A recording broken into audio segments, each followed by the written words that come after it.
함께 나눌 말씀은 에베소서 1장 22절에서 23절 말씀입니다. 또 만물을 그의 발 아래에 복종하게 하시고 그를 만물 위의 교회의 머리로 삼으셨느니라. 교회는 그의 몸이니 만물 안에서 만물을 충만하게 하시는 이의 충만함이니라. 아멘. 에베소서를 통해서 교회가 무엇인가, 교회의 역할이 무엇인가, 교회의 자기 자리 정체성은 무엇인가를 계속해서 알아보고 있는데, 교회 왜 필요할까? 지지난주에도 말씀을 드렸지만 다시 한번 교회가 왜 필요할까라는 이 질문에 대해서 여러분들에게 말씀을 전하려고 합니다. 그런데 교회가 왜 필요할까는 이 질문에 답하려면 먼저 창세기 3장에 나오는 선악과 사건부터 알아봐야 돼요. 선악과 사건을 통해서 무엇을 말씀하고자 하는지를 알아봐야 되는데, 선악과는 하나님과 인간 사이에 맺은 계약을 말하는 거다라는 거고, 성경이 말하는 죄란 계약법을 어긴 것을 말하는 거다라는 것을 우리가 알아야 됩니다. 선악과 사건 이후 인간은 계약법을 지키지 못하는 존재가 되었는데, 이것을 우리가 원죄라고 부르는 거예요. 즉 원죄란 계약법을 어긴 것을 말하는 것이요, 계약법을 어긴 죄의 근원은 인간의 하나님이 되고자 하는 교만과 탐욕에서 기인한다라는 것을 말씀하고자 하는 데에 그 기록 의미가 있습니다.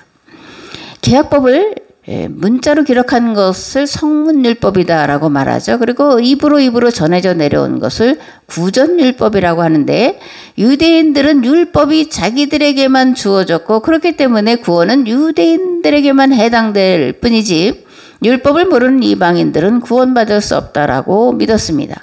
그러나 사도 바울은 로마서에서 이방인에게는 양심이 율법으로 주어졌다라고 말씀하므로 유대인들의 이런 선민사상, 특권의식을 깨트리고 있음을 보게 됩니다. 무릇 표면적 유대인이 유대인이 아니요 표면적 육신의 할례가 할례가 아니니라. 오직 이면적 유대인이 유대인이며 할례는 마음에 할지니 영에 있고 율법 조문에 있지 아니한 것이라. 아멘. 사도 바울은 구원은 율법이든 양심이든 그것을 아는 것으로 받는 것이 아니라 그것을 지켜 행함으로 받는다라는 것과, 아브라함의 후손은 혈통의 후손이 아니라 믿음의 후손을 말하는 것이고, 할례는 육체에 받는 것이 아니라 마음에 받아야 하는 것이라고 말씀하고 있다라는 겁니다. 오늘 교회도 마찬가지예요. 성도도 마찬가지입니다.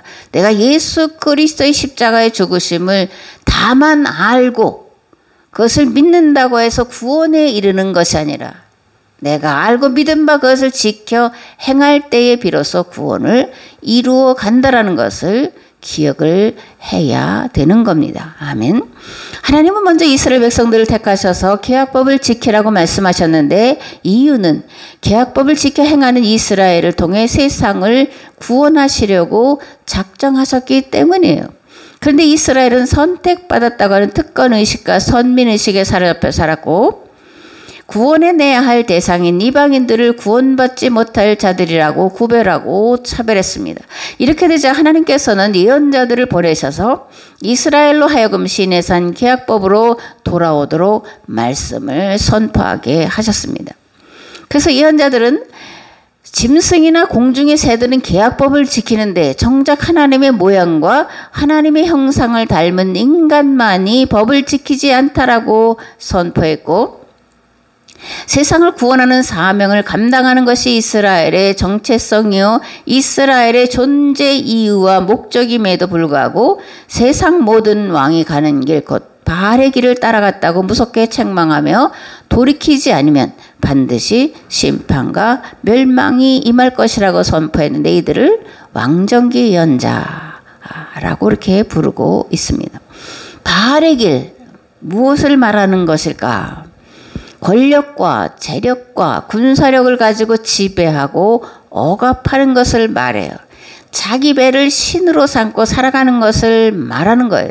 사도 바울은 바알의 길을 따라가는 자들을 이렇게 말합니다. 통치자들과 권세들과 어둠의 세상 주관자들과 하늘에 있는 악한 영이다. 이들이 바알의 길을 따라가는 자들이고 이들에게 속한 자들에게는 영원한 심판이 있다라고 선포를 하고 있는 겁니다. 아멘. 누가복음 16장에 보면 부자와 나사로의 이야기가 나오는데 이 이야기가 조금 어려운 부분이 있습니다. 보면 부자가 음부에서 고통 중에 눈을 들어 멀리 아브라함과 그의 품에 있는 나사로를 보고라고 이렇게 이제 말씀하고 있는데 그 의미가 뭐냐? 부자는 왜 음부에 갔냐? 그리고 나사로는 왜 아브라함의 품에 있냐? 천국에 있다라고 말하지 않고 아브라함의 품에 있다라고 말씀하는 거냐? 이런 질문들을 가질 수가 있는데 아브라함은 모든 자의 조상을 일컫는 이름이에요. 또 아브라함의 품에 있다라는 것은 구원받았다라는 것을 말하는 겁니다.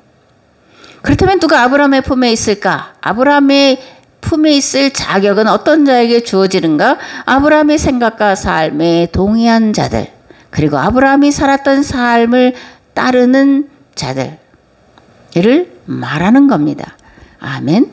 그렇다면 그 시대에 많은 사람이 있었을 텐데 왜 아브라함이냐? 그런 거죠.